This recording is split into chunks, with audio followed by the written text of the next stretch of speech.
Messi swung into the near post, knocked down the doorstep, saved by Bravo, the rebound is in! Lautaro Martinez! Argentina finally break through! ഇത് കോപ്പയിലെ പ്രതികാരത്തിൻ്റെ കഥയല്ല, മറിച്ച് അർജന്റീനയുടെ തോൽവിയുടെ കഥയാണ്. ചിലിയുടെ ചിരിയുടെ കഥയാണ്. ആ വിജയമൊരുക്കിയ ചിലിയൻ നായകൻ്റെ കഥയാണ്. നൂറ്റാണ്ടിൻ്റെ കോപ്പയിൽ മെസ്സിയുടെ കണ്ണീർ വീഴ്ത്തിയ വില്ലൻ, 2 തവണ മെസ്സിപ്പടയുടെ ആക്രമണങ്ങൾ തടഞ്ഞിട്ട താരം.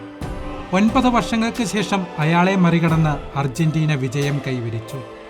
അമേരിക്കൻ രാവിൽ പൂർണ്ണമായത് പ്രതികാരമല്ല, പരിഹരിക്കാൻ ഏറെയുണ്ടെന്ന ഓർമ്മപ്പെടുത്തലാണ്. കരിയറിൻ്റെ തുടക്കത്തിൽ പൊക്കക്കുറവ് തിരിച്ചടിയായ താരം 20 വർഷം മുമ്പ് കോപ്പയിൽ തന്നെ അരങ്ങേറ്റം കുറിച്ചു. 150 തികഞ്ഞ മത്സര പരിചയം. ഫുട്ബോൾ ലോകത്തെ വമ്പന്മാരെ ചിലി വിറപ്പിച്ചപ്പോഴെല്ലാം അയാൾ കളത്തിലുണ്ടായിരുന്നു. 2008 മുതൽ ലാറ്റിൻ അമേരിക്കൻ ചെമ്പടയുടെ നായകൻ, Chilean goalkeeper Claudio Bravo.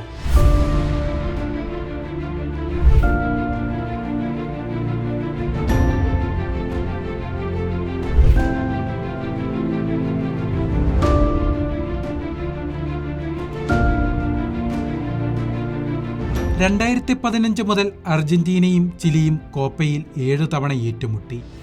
ആദ്യം 2015 കോപ്പയുടെ കലാശപ്പോരിൽ. രാജ്യത്തിനായി ഒരു കിരീടമെന്ന സ്വപ്നവുമായി ലിയോ യാത്ര തുടരുന്ന സമയം ഒരൊറ്റ ജയത്തിനകലെ സ്വപ്ന നേട്ടം. എന്നാൽ ചിലിയുടെ മണ്ണിൽ കപ്പിനും ചുണ്ടിനുമിടയിൽ കിരീടം നഷ്ടമായി. അതിന് കാരണക്കാരൻ അയാളാണ്. അർജന്റീനൻ മുന്നേറ്റങ്ങൾക്ക് തടയിട്ട Chilean goalkeeper Claudio Bravo Copa ഉയർത്തി.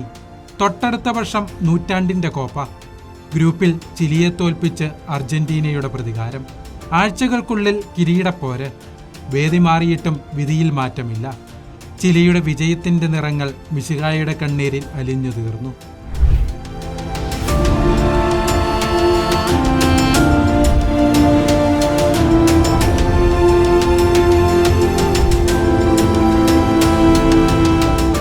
വർഷങ്ങൾക്ക് ശേഷം വീണ്ടും ഒരു കോപ്പ. ലാറ്റിൻ അമേരിക്കൻ ചെമ്പടയ്ക്കെതിരെ അർജന്റീനൻ ജയം. പക്ഷേ കാവൽക്കാരനായി അയാൾ ഉണ്ടായിരുന്നില്ല. പരിക്കായിരുന്നു കാരണം. 2021 മെസ്സിപ്പട കോപ്പയുടെ മധുരം നുണഞ്ഞു. അന്നും ഗ്രൂപ്പിൽ ചിരവൈരികളോട് സമനില. ഇത്തവണ അർജന്റീന ലോക ചാമ്പ്യനായി എത്തിയ കോപ്പ. ചിലിക്ക് പഴയ കരുത്തില്ല. പക്ഷേ 41 പിന്നിട്ട അയാളിലെ പോരാളി കാവലാളായി മുന്നിലുണ്ട്. പെറുവിനെതിരെ 4 സേവുകൾ. ലോക ചാമ്പ്യന്മാർ വന്നിട്ടും ക്ലൗഡിയുടെ ക്രൗര്യത്തിന് മാറ്റമില്ല. 88-ാം മിനിറ്റിൽ ലൗട്ടാരോയുടെ ഷോട്ട് വലകുലുക്കിയത് അർജന്റീനയെ വിജയത്തിലെത്തിച്ചു. ലിയോ സംഘത്തിന് ഇതൊരു മുന്നറിയിപ്പാണ്. കോപ്പ നിലനിർത്താൻ പോരാട്ടം ഇനിയുമേറെ കടുപ്പിക്കണം.